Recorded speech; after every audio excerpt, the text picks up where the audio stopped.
Salut tout le monde, j'espère que vous allez bien. Dans cette nouvelle vidéo, vous l'avez vu dans le titre, je vais vous présenter la borne électrique Lectrico. Donc la borne pour recharger n'importe quelle voiture électrique, aussi bien une Tesla qu'une autre marque. Donc dans cette vidéo, je vais vous faire le déballage, la présentation et l'installation. On va voir tout en détail, comme ça sera facile pour ceux qui se posent la question comment l'installer, est-ce que je peux le faire moi-même, etc. Parce qu'il y a quand même pas mal de personnes qui aimeraient bien faire ça soi-même, parce que on va pas se le cacher, faire une installation d'une borne électrique, ça a un coût, c'est déjà le prix de la borne en elle-même, plus après les frais d'installation, le matériel nécessaire. Donc j'avais déjà fait une vidéo justement où je vous présentais l'installation de la borne Tesla, donc le wall connector de 3e génération. Donc si vous ne l'avez pas vu, je vous invite à aller voir en haut à droite de la vidéo, il y aura le petit de présentation, comme ça vous pourrez aller voir déjà le détail de l'installation de celle-ci. Donc je vous montre un petit peu en détail tout ce que j'ai acheté comme matériel électrique pour sécuriser la borne, c'est-à-dire différentiel, disjoncteur, le type de câblage, etc. Donc allez voir, tout est en détail. Dans cette vidéo, on va passer assez rapidement sur ce sujet, même si je vais refaire la liste du matériel utilisé. Et on va voir surtout en détail comment paramétrer, paramétrer la borne, parce que la particularité qu'elle a, c'est qu'elle peut recharger votre voiture grâce à vos panneaux photovoltaïques. Donc elle a un petit module qui permet de faire du routage solaire, comme un routage solaire qu'on peut trouver, un routeur solaire qu'on peut trouver sur par exemple des chauffe-eau électriques. Donc là c'est à peu près le même principe. Donc dès que vous avez un certain surplus solaire, votre borne va se mettre en route et ça rechargera votre voiture automatiquement. Donc c'est tout l'intérêt de cette borne, elle est vraiment top. On voit ça tout de suite en vidéo. Allez, c'est parti.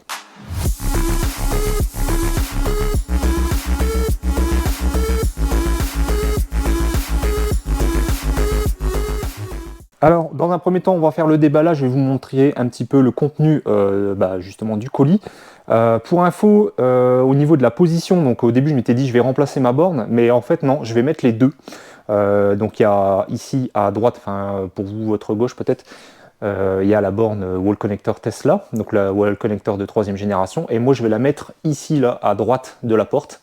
Donc comme ça, il y en aura une de chaque côté et au moins j'aurai le choix des deux, sachant qu'un jour ou l'autre, à mon avis, j'aurai deux véhicules électriques, donc ça me permettra de recharger les deux en même temps. Alors certes, à basse vitesse, parce que je serai limité au niveau de mon installation électrique de maison, mais au moins j'aurai deux bornes, je ne serai pas coincé à me dire mince, comment je peux faire pour recharger les deux, même si j'ai l'UMC portable de la Tesla qui peut toujours me permettre de recharger aussi la voiture grâce à ça. Mais au moins en ayant deux bornes, c'est pratique, les câbles ils sont là, ils sont attachés, il n'y a pas besoin de sortir un truc de son coffre, enfin bref, moi je trouve ça pratique, donc on va installer les deux, comme ça au moins on sera tranquille. Alors voilà le packaging, donc une boîte très simple, donc c'était dans un autre gros carton bien sûr, avec le logo de la borne, Lectrico, la face avant. Donc on va ouvrir ça, hop. Donc ça se présente comme ceci. On va retirer le carton. Hop, donc ça s'ouvre comme ça. Alors, on a des notices d'installation en français avec un petit QR code qui vous aide, je pense, ça vous mène vers un guide d'installation et de démarrage rapide.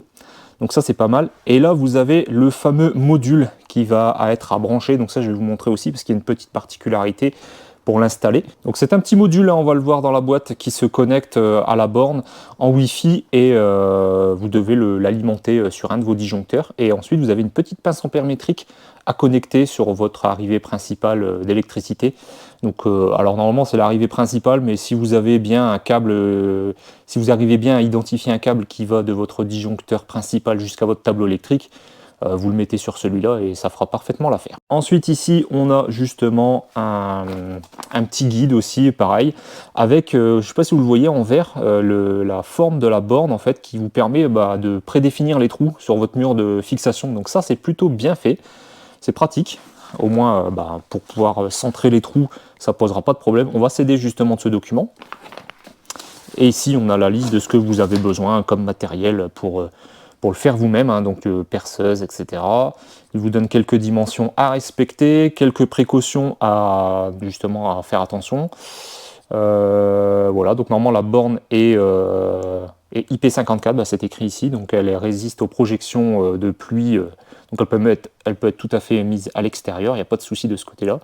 Et ici ils vous disent bien ce qu'il vous faut comme protection, donc un 30 mA de type A. Et à l'intérieur, on retrouve les instructions de montage. Donc comme je disais ici, respectez 1,30 m du sol, respectez un peu l'espacement si vous mettez proche d'un mur.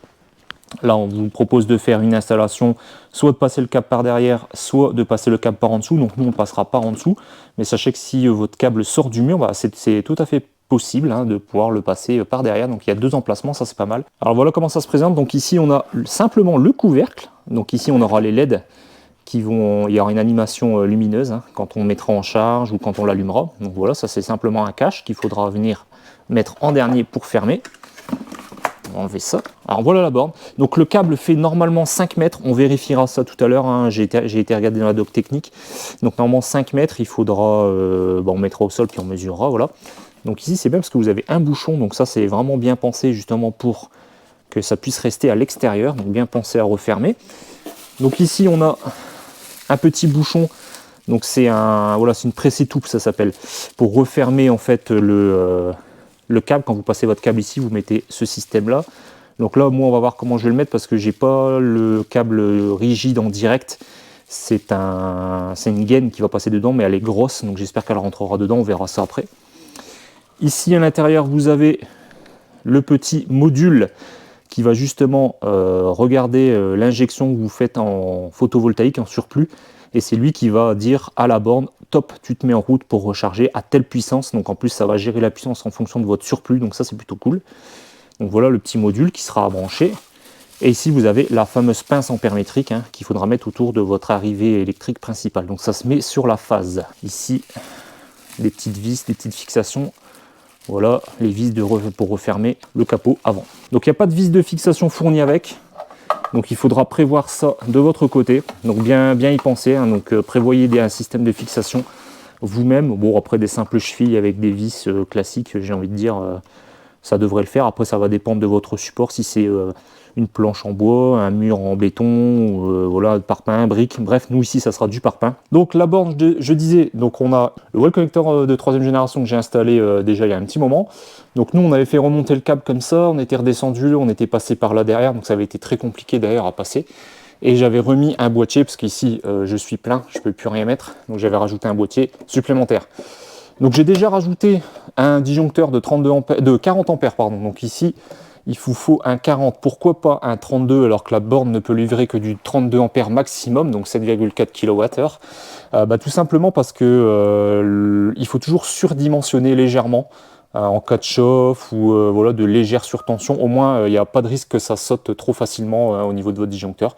Et bien sûr, il vous faut surtout, c'est un différentiel de 40 ampères, donc lui il est obligatoire. Donc ce qu'on va faire, c'est qu'on va mettre la borne à peu près ici, voilà, donc à peu près à la même hauteur que l'autre qui est ici, et on va descendre le câble par en dessous, partir ici sur la droite et remonter comme ça par dessous, et on va se brancher ici. Et la terre, elle se trouve dans mon bornier de terre principal se trouve dans ce tableau, donc je referai passer le câble également ici de terre pour me repiquer sur le bornier. Et ensuite, je vous montrerai aussi, parce que là, il va falloir certainement mettre justement la petite pince ampère-métrique soit ici, soit dans le capuchon gris qui est là-bas en haut, là, enfin le cache, ou directement dans le disjoncteur, mais j'ai pas beaucoup de place, enfin dans le tableau, pardon, mais j'ai pas beaucoup de place, donc on va voir un petit peu comment on va l'installer, mais pareil, je vous montrerai en détail.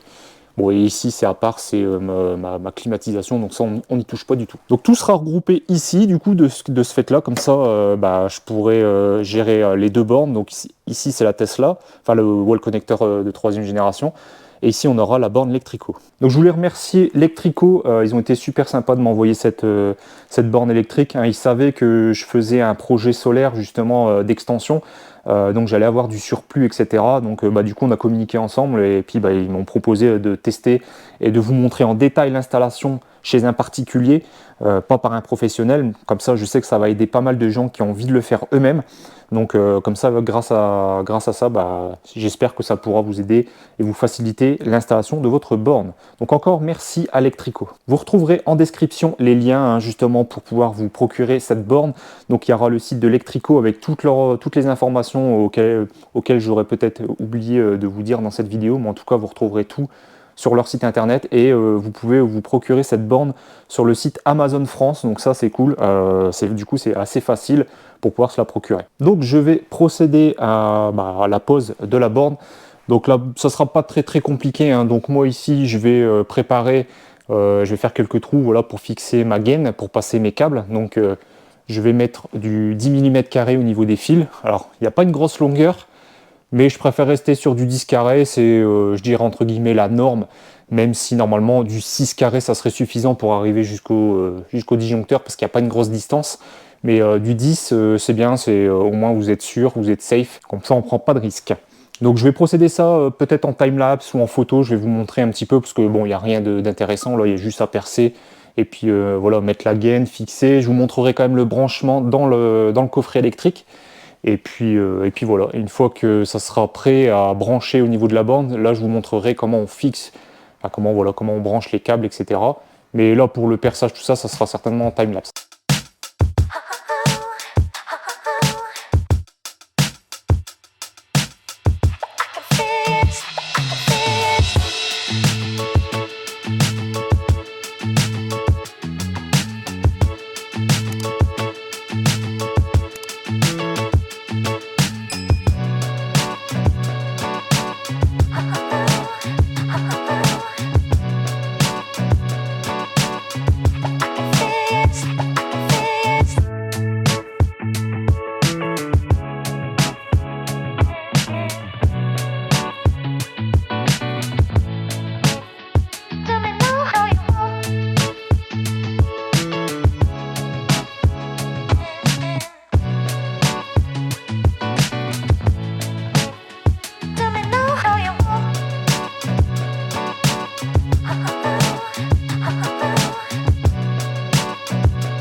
Bon, la borne est fixée, ça y est, j'ai percé les trous, je l'ai fixé.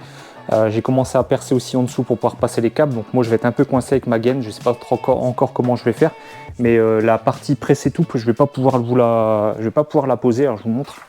Voilà, donc c'est la petite pièce comme ça, avec le capuchon. Donc si vous avez du câble gainé noir directement, ça devrait passer sans problème. C'est prévu pour, mais moi comme c'est une gaine en plastique beaucoup plus large où je passe mes câbles dedans, ça va être plus compliqué. Ensuite pour le câblage, je vais vous montrer, parce que j'ai essayé de mettre justement des cosses au bout de mes fils électriques, hein. Donc c'est du 10 mm carré, c'est ce que je disais tout à l'heure, et en fait c'est beaucoup trop épais, donc après ça rentre plus justement dans le petit bornier qui est à l'intérieur de la borne. Donc je vais vous montrer, vous allez voir. Donc je pense qu'il faut laisser les brins à nu, donc pas de souci comme ça, hein, j'ai testé, ça rentre pile poil. Par contre peut-être qu'avec du 6 mm carré vous serez peut-être amené à devoir mettre ce genre de justement de cosse. Mais là vous voyez, quand je mets la cosse et que je l'écrase, ça prend trop de place et du coup ça rentre pas dans le bornier. Mais bon, c'est pas très grave, puisque de toute façon du 10 mm carré c'est vachement épais, c'est vachement rigide, ça risque pas de bouger. Donc dans le fond vous voyez, il y a les connectiques, des clips jaunes, et en fait il faut les rabattre vers vous pour verrouiller justement les fils électriques. Donc il n'y a pas de souci de ce côté là. Donc je vais vous montrer un peu comment ça fonctionne. Alors je vous montre, voilà, donc là vous voyez, j'ai rabaissé le levier jaune pour le fil de phase. Donc au milieu ce sera la terre et à gauche ça sera le nut. Donc vous voyez là, ici on voit bien la différence entre le levier qui est bien rabaissé, et là le câble il tient super bien. Donc je fais les autres, je passe les fils dans les gaines, je fais toutes les fixations et on arrive au branchement du tableau que je vous montre tout de suite après. Ça y est, installation terminée. Alors j'ai eu un peu de mal parce que les câbles très rigides, c'est toujours compliqué à mettre en place, hein. Donc voilà, j'ai mis une petite gaine noire, vous voyez, comme ça. Vous voyez les petites gaines en plastique, je dirais classique. J'ai mis le petit module. Donc c'est un module Shelly en fait, ce petit module qui va servir justement, enfin c'est ce module qui va repérer le surplus solaire. Donc du coup il faut le brancher sur une arrivée phase. Donc moi ici j'en ai pas mal, donc j'ai pris celle-là, celle que je montre avec la lumière, qui est ici. Je vais vous montrer, je vais enlever le cache, je vais vous montrer. Ensuite il suffit de le brancher sur, alors je vais retourner, alors je fais attention parce qu'il y a du courant quand même. Il faut brancher ça sur P1 et P2. Alors de toute façon c'est facile puisque vous avez le petit schéma, hein, qui vous l'indique. Donc pas de souci de ce côté-là. Vous inquiétez pas, ça, il n'y a plus rien, hein, sur ces câbles-là. Donc sur le schéma c'est bien écrit, vous ne pouvez pas vous tromper. En plus il y a les couleurs, donc le fil rouge sur P1, le fil noir sur P2. Et après c'est pareil, ici vous avez L et N, donc N comme neutre et L comme phase. Il faut les alimenter sous un disjoncteur, peu importe lequel. C'est pour dire d'alimenter le petit boîtier. Donc peu importe lequel de vos disjoncteurs, à partir du moment où vous avez un peu de place, vous mettez 2 petits fils. Ça consomme très peu, hein, c'est maximum 2 ampères ça, donc vous pouvez mettre du fil assez souple, il n'y a pas de souci. Alors je vais vous montrer, voilà comment ça se présente. Donc voilà, c'est ça, donc c'est le petit module ici. Donc vous voyez, donc ce module blanc, donc ça s'ouvre, hein, c'est un clips. Vous l'enroulez autour, enfin vous le mettez autour d'une gaine rouge, enfin une phase forcément, donc normalement c'est censé être rouge, hein, rouge ou marron. Alors attention, hein, pas de fil dénudé et pas de grosse gaine noire comme ça, hein, par exemple, ça marche pas. Il faut bien le mettre sur la phase, donc un seul fil phase. Et cette phase-là, elle doit aller retourner à votre disjoncteur principal. Donc là, moi, je l'ai glissé ici à l'intérieur, voilà. Donc le fil blanc, on le suit, et puis après, ça se branche directement sur le petit module Shelly, donc Electrico. Et ça émet un Wi-Fi, donc on va se connecter dessus pour pouvoir faire le paramétrage, ainsi que la borne. Donc ici, voilà, donc j'ai fait les branchements, donc je suis passé par en dessous. Voilà, alors la terre, faites pas attention, comme un boulet, j'ai coupé la terre à la même longueur que l'or en pensant que c'était ok, sauf que j'ai oublié que dans ce boîtier là, j'avais pas mis de bornier de terre, et donc du coup il a fallu que je remette un domino pour rattraper la terre, donc c'est pas très grave, hein, c'est que de la terre, c'est pas méchant. J'ai mis un gros domino taillé pour, hein, c'est pour du 63 ampères, donc il n'y a pas de problème là-dessus. J'ai bien entrelacé les brins pour les mettre ensemble des deux côtés sur les deux vis, donc il n'y a pas de souci. C'est bien fixé. Voilà, le cache est fermé, donc vous voyez un petit peu le rendu. J'ai rapporté un éclairage supplémentaire parce que c'est vrai que dans le coin c'était pas terrible. Donc désolé pour la qualité si au début de la vidéo vous voyez pas grand chose, mais là on va bien voir, je vais bien pouvoir vous expliquer. Donc le petit module qui est là, voilà, la borne est prête. Donc on démarre. Donc le différentiel, hop. Donc démarrage, j'ai vu les lumières bleues clignoter. Voilà, on passe au vert. Et après ça va se passer sur l'application du téléphone. Donc vous téléchargez l'application Electrico et tout se fait à partir de l'application, il n'y a rien de compliqué. Alors sachez quand même que pour le module Shelly, hein, qui est là, le module qui va détecter le surplus solaire et la borne, tout se fait avec du 2,4 GHz au niveau de votre Wi-Fi. Je préfère le préciser parce qu'il y a des gens qui ont des bornes Wi-Fi, enfin des box Wi-Fi qui font du 5 GHz et du 2,4 GHz. Il faut bien en tenir compte, parce que ces modules-là ne communiquent pas en 5 GHz, uniquement en 2,4. Donc vous téléchargez l'application Electrico sur Android ou iOS, hein, c'est disponible pour les deux plateformes. La première connexion, il va falloir créer un compte, donc n'oubliez pas qu'en créant votre compte, vous allez avoir une demande de vérification par mail à confirmer. Donc vérifiez bien vos mails ou vos spams au cas où ça ne tomberait pas dans la boîte mail, parce que des fois on peut se demander pourquoi ça ne fonctionne pas. Il faut valider justement la création de ce compte. Donc on va le faire ensemble, on va lancer l'application et tout, je vais vous montrer exactement comment ça fonctionne. Donc vous lancez l'application. Ensuite, il faut créer un compte. Donc là, vous faites gérer mon appareil. Vous appuyez sur la tape prochaine. Voilà, donc là, il vous demande de vous connecter, de vous loguer avec votre compte. Donc dans ces cas-là, il suffit tout simplement de justement créer votre compte si ce n'est pas déjà fait. Et si vous l'avez déjà fait, simplement vous connecter avec votre login et votre mot de passe. Donc on clique sur s'inscrire. Donc on va rentrer ses prénoms. Donc moi je vais flouter un petit peu tout ça, hein, évidemment.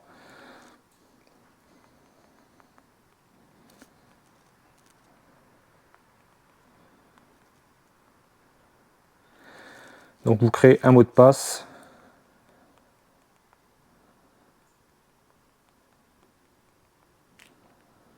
Et vous faites s'inscrire. Une fois que c'est fait, soit vous recevez un mail automatiquement et puis vous n'avez plus qu'à valider, soit vous allez bien voir dans votre boîte mail vos spams, etc. Donc là, je vais faire ce souvenir de moi, comme ça je pourrai me connecter automatiquement après que je lance l'application. Donc là, il me dit, oups, il me semble que vous n'avez pas encore configuré de chargeur, c'est normal, c'est le premier démarrage. Donc si vous en avez un, veuillez suivre les étapes suivantes pour le configurer. Donc nous on fait ajouter un nouvel appareil. Donc, alors comme je disais tout au début, il fallait bien se mettre en 2,4 GHz. Donc il faut que même votre téléphone soit connecté en 2,4 GHz à votre box internet, sinon ça ne fonctionne pas. Donc là je viens de me connecter à mon Wi-Fi 2,4 GHz. Et là il a bien retrouvé la bande. Je vais vous montrer. Donc là je suis bien sur mon Wi-Fi 2,4. Donc je fais ajouter un appareil. Prochaine. Donc là, il me dit merci d'avoir acheté la borne, configurer ma borne de recharge. Donc là, il me dit super, tout d'abord, Assurez-vous que votre borne de recharge est installée et montée correctement conformément aux instructions reçues avec l'appareil, évidemment. Donc là, c'est le cas. Donc on fait OK. Donc là, il demande le SSID de l'appareil, hein, de la borne. Donc en fait, pour le trouver, c'est très facile. Donc Lectrico 1P7K, vous allez le retrouver dans la liste des Wi-Fi. Donc vous allez voir ici, hop, je vais dans les Wi-Fi, réglage Wi-Fi, je vais voir le Lectrico 1P7K 50 14 35. Donc j'ai juste à rajouter ce numéro 50 14 35. Alors chaque borne aura son propre SSID bien évidemment. Donc là il me l'a trouvé. Donc la borne de recharge est trouvée. Souhaitez-vous la configurer? Je fais oui, c'est parti. Donc là il me demande l'autorisation de rejoindre le Wi-Fi de la borne pour le Wi-Fi de ma box. Donc je fais rejoindre. Voilà, donc là je suis connecté à la borne et on peut la paramétrer. Donc là il me demande quelle est la source en ampérage maximal que je peux lui autoriser. Donc moi je vais lui mettre 32 maximum. Donc là il faut être sûr de ces valeurs bien évidemment. Donc moi je lui mets le maximum, il n'y a pas de souci. De toute façon la Tesla on peut la paramétrer aussi de son côté, donc ça pose pas de problème. Donc là je fais continuer. Donc là il me demande si je souhaite configurer la borne avec le Wi-Fi domestique. Alors bien évidemment je fais continuer. Donc là on voit bien mon Wi-Fi qui apparaît. Donc je fais allons-y. Donc là, je dois saisir le mot de passe de ma box internet et je fais utilisation. Donc là, les deux communiquent ensemble et ils vont se connecter pour être sur le même réseau domestique de votre maison, le réseau Wi-Fi de votre maison. Donc là, il me demande de regarder les voyants de la borne pour savoir s'ils sont devenus verts et clignotants. Et effectivement, ils sont verts clignotants. Donc oui, c'est bien le cas. Je fais oui, ça marche. Donc là, forcément, comme j'étais déconnecté parce que la box, c'est la box qui se connectait à la borne, il faut que je refasse de nouveau rejoindre pour voir la borne connectée. Donc ensuite, on va ajouter le petit module Shelly qui va communiquer avec justement la borne Lectrico et qui va autoriser le démarrage justement de l'envoi du surplus solaire dans la borne pour pouvoir justement tirer au maximum l'énergie de votre solaire plutôt que l'énergie d'EDF. Donc on fait ajouter un appareil, compteur intelligent, prochain. Donc là, on fait suivant, suivant. Est-ce que l'installation est OK? On fait OK. Donc assurez-vous que le petit boîtier soit assez proche quand même de votre box. Moi, j'ai eu des difficultés de l'appairer avec ma box. J'ai dû bouger de place. Donc il va falloir que je vois un peu comment je vais le positionner parce qu'il n'est pas dans une position adéquate. Bref, donc le SSID de l'appareil, vous l'avez sur l'appareil, c'est écrit dessus directement. Vous l'avez aussi dans la liste des Wi-Fi, puisqu'il va apparaître comme Wi-Fi, hein, Lectrico M2W. Donc moi, c'est 810 319, sachant que chaque petit appareil a son propre numéro, bien évidemment. Donc là, il l'a trouvé, je fais suivant. Il me demande si je veux rejoindre son Wi-Fi, je mets oui. Il va m'ouvrir une page pour autoriser à mettre mon Wi-Fi de ma box internet sur ce module, on va dire Shelly, voilà, c'est ça. Donc là, vous devez sélectionner votre Wi-Fi. Donc là, il va le trouver normalement. Donc moi, justement, il va peut-être avoir du mal à le trouver. Voilà, il n'est pas parmi la liste. Je dois refaire rescan. Et au bout d'un moment, il va le trouver normalement. Enfin, j'espère. Donc là, il me l'a trouvé. Parfait. Je sélectionne mon mot de passe de ma box internet, de mon Wi-Fi de box internet. Et je fais connexion. Donc si tout va bien, normalement, il devrait mettre un message OK, avec vos adresses IP, etc. en dessous. Et normalement, on devrait revenir à la page principale, si je ne dis pas de bêtises. Donc une fois que vous avez sélectionné votre Wi-Fi et utilisé votre mot de passe de votre box Wi-Fi, vous n'avez plus qu'à faire à sélectionner parmi la liste. Donc normalement, il doit apparaître en dessous de la petite flèche. Et vous n'avez plus qu'à faire OK, allons-y. Donc là, il vous demande votre mot de passe, encore une fois, de votre box, hein, toujours pareil. Faites utiliser. Et là, la configuration se termine.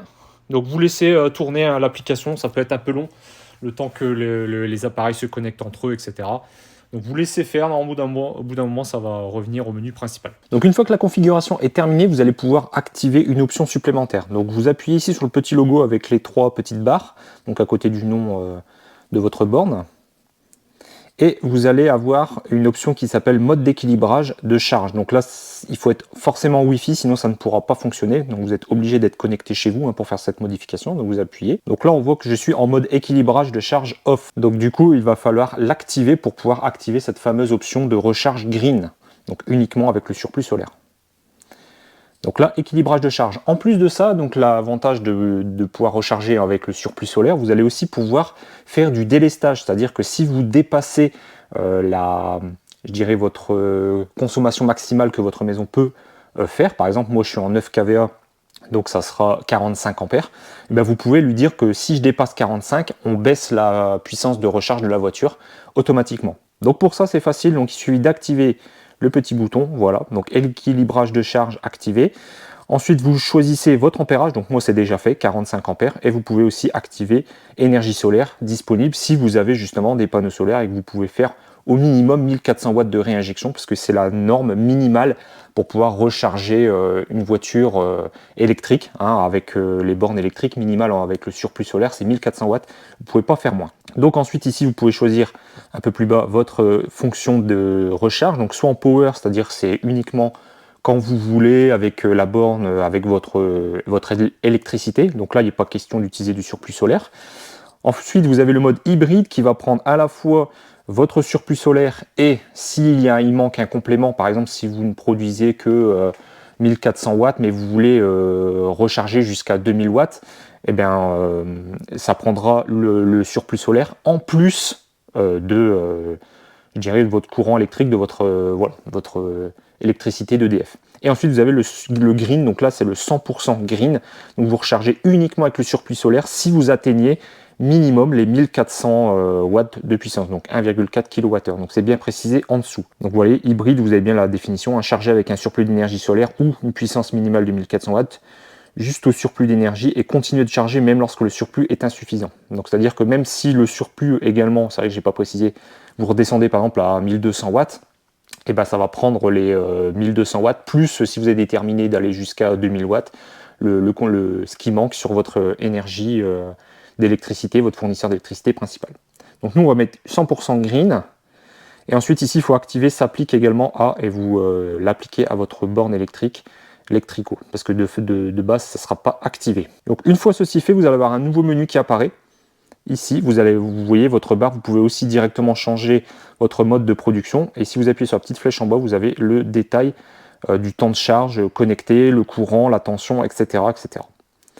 Donc voilà pour la configuration. Donc c'est assez simple, il n'y a pas grand chose à faire au final.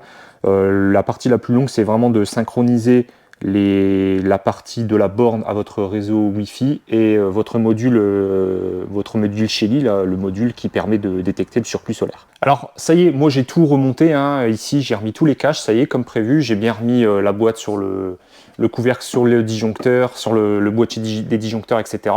Donc la borne, elle est branchée à la Tesla et vous voyez, ici ça clignote en blanc. Alors pourquoi ça clignote en blanc? Parce qu'en fait, tout simplement, je l'ai mis en mode green.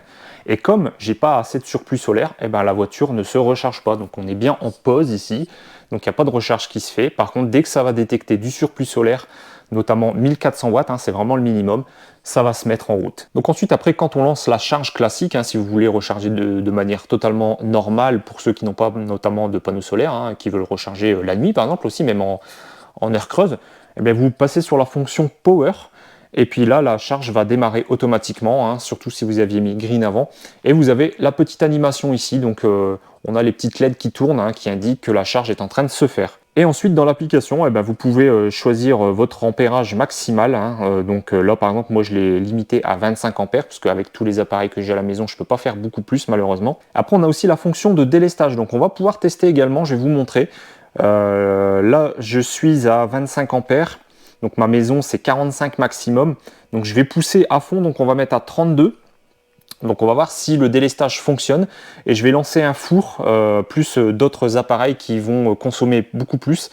Comme ça, on va voir si je dépasse bien les 45 pardon, ampères. On va voir si ça fait du délestage automatiquement. Alors j'ai mis en route le four. Et on a bien vu, hein, ici au niveau de l'application, hein, j'ai coupé parce que c'était pas suffisant et j'ai dû rajouter un appareil en plus. Donc j'ai dû mettre en route par exemple un sèche-cheveux qui tirait 2000 watts. Et on a vu, hein, tout de suite qu'il y a eu une baisse instantanée. Hein, donc on est descendu à 5 ou 6 kW. Donc on va refaire le test. Je vais remettre en route le sèche-cheveux. Là on est à 9000 watts, j'ai vu sur les Cogeco. Donc on va dépasser les 10 000. Donc je vais mettre en route et je vous mets l'application en même temps, vous allez voir. Donc là on est à 7,1 kWh. Je mets en route le sèche-cheveux, ça va faire du bruit.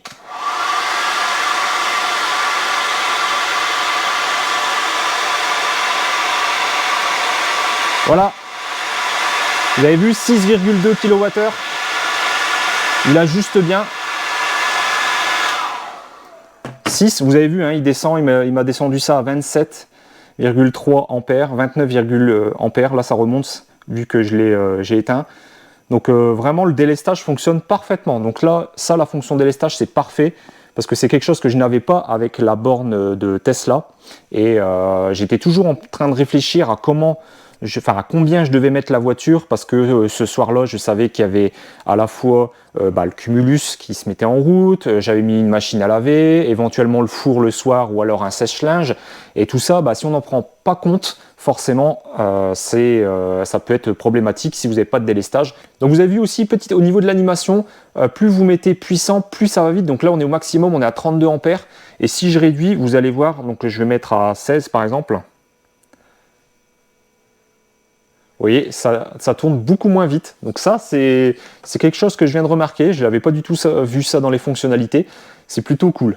Alors, je voulais vous faire quand même une petite liste de points très importants à prendre en compte lors de l'installation. Donc, on a vu ça avec, j'ai échangé avec une personne directement de chez Electrico. Donc, elle m'a demandé justement de bien appuyer sur ces points très précis à prendre en compte parce que c'est des sujets qui sont remontés en étant des points de difficulté lors de l'installation. Donc du coup, tenez bien en compte tout ce que je vais dire au niveau justement de l'installation. C'est surtout au niveau de l'application de l'appairage en Wi-Fi. Vous allez voir qu'il y a pas mal de choses à respecter, même si je les ai déjà évoquées pendant la vidéo. Donc la première chose la plus importante, c'est, comme je disais tout au début, je crois que la vidéo, je l'avais déjà annoncé, il vous faut absolument un Wi-Fi de 2,4 GHz. Donc normalement, c'est la norme chez tout le monde, mais les box modernes ont parfois des doubles Wi-Fi, c'est-à-dire un Wi-Fi 2,4 et 5 GHz. Les appareils ici ne fonctionneront qu'en 2,4 GHz, donc ça c'est bien à prendre en compte. Deuxième chose, ne pas confondre les deux Wi-Fi que vous allez voir apparaître lorsque vous allez justement connecter la borne ici et le petit module chez Electrico. Tous les deux commencent par Electrico. Ensuite vous avez l'appellation 1P7K, donc ça c'est la borne, et après vous avez une appellation electrico.co, un M2W, donc ça M2W c'est le petit module Shelly. Donc c'est des Wi-Fi qui n'apparaîtront que le temps de la configuration, après ils disparaissent, vous ne les verrez plus dans votre liste de Wi-Fi disponible chez vous à la maison, vous verrez que votre borne ou vos autres appareils si vous avez d'autres appareils en Wi-Fi. Alors quand vous allez faire la configuration, évidemment au moment où il va vous demander de choisir votre Wi-Fi de votre box, etc., on l'a vu avec la capture d'écran, bien évidemment c'est votre mot de passe de votre box et pas le mot de passe de votre compte Electrico que vous avez créé tout au début lors de la création de votre compte pour la première ouverture de votre application Electrico. Donc voilà, donc pour le Wi-Fi évidemment on met bien son mot de passe. Ça paraît peut-être bête comme ça, mais apparemment il y a eu quand même des confusions aussi de ce côté-là, donc bien en tenir compte. Autre chose aussi très importante qui m'est arrivée justement pendant la configuration, j'avais pas compris au début, mais tant que votre téléphone n'est pas connecté à votre Wi-Fi, donc bien le Wi-Fi 2,4 GHz, certains paramétrages de la box, de la borne, pardon, ne fonctionneront pas. Si vous êtes sur votre réseau, le réseau 4G ou 5G, vous ne détecterez plus votre borne et donc du coup la configuration risque de ne pas fonctionner. Donc restez bien sur le Wi-Fi de votre maison. Donc soyez à portée de votre box. Si vous êtes trop éloigné, même la borne ici Electrico, il faut qu'elle soit assez proche de votre borne, de votre box internet, sinon ça a tendance à avoir des difficultés de connexion. Et surtout aussi le module Shelly. Le module Shelly, moi j'ai eu beaucoup de difficultés à le connecter à mon réseau Wi-Fi. Alors la borne, pas de problème. Elle détecte bien mon réseau Wi-Fi. Par contre, la borne Shelly, un coup elle le voyait, un coup elle le voyait pas, enfin le petit module. Donc j'ai dû installer un répéteur dans mon garage, un répéteur Wi-Fi qui permet d'étendre le réseau. Et donc du coup, ça a résolu mon problème de connexion. Après, ça a été vraiment super simple. Et aussi, dernière chose très importante, c'est l'ordre de configuration. Commencez toujours par la borne Electrico en premier et seulement ensuite le petit module de gestion d'électricité en surplus solaire en second temps. Voilà, donc on arrive à la fin de cette vidéo. J'espère qu'elle vous aura plu. Donc j'ai essayé de détailler au maximum l'installation de cette borne. Si vous avez des questions, n'hésitez pas à me les poser en commentaire. Et n'hésitez pas aussi à contacter Electrico. Ils sont au top de ce côté-là. Ils vont vous répondre assez rapidement. Normalement, il n'y a pas de problème. Si vous avez la moindre question, contactez-les. Ils pourront peut-être vous dépanner. Donc moi, pour l'instant, malheureusement, je ne peux pas encore profiter du surplus solaire parce que, comme vous le savez, pour ceux qui me suivent, mon installation photovoltaïque de chez Mon Kit Solaire solaire n'est pas encore terminé. Hein, il faut encore que je finisse la réalisation de la pergola. Donc on n'a pas encore terminé les travaux malheureusement. Mais dès que ça sera fait, j'aurai largement assez de surplus solaire normalement. Quand ça sera possible, eh ben, je vous referai une vidéo pour vous montrer comment ça fonctionne. Bon, vous avez déjà vu, hein, je vous ai montré un petit peu quand même. Quand on branche et qu'on choisit green, de toute façon, ça se met en pause tant qu'il n'y a pas de surplus solaire. Donc moi, je vais quand même essayer parce que des fois, j'arrive à atteindre quand même les 1500 watts de production avec une réinjection de 1400 s'il n'y a vraiment rien qui tourne à la maison. Donc potentiellement, ça pourrait marcher. Si c'est ça, je me dépêcherai de vous filmer et de vous montrer un petit peu comment ça marche. Mais sinon, le test en solaire, vraiment full solaire, je le ferai dans une prochaine vidéo dès que mon installation pourra me le permettre. Si ça vous a plu, le petit pouce en l'air comme d'habitude, ça fait toujours plaisir. N'hésitez pas à vous abonner si ce n'est pas déjà fait. Vous pouvez me suivre aussi sur les réseaux sociaux, notamment sur Instagram et Twitter. Prochaine vidéo, ça sera certainement sur l'énergie ou sur la Tesla comme d'habitude. Et sur ce, je vous dis à très bientôt. Ciao tout le monde.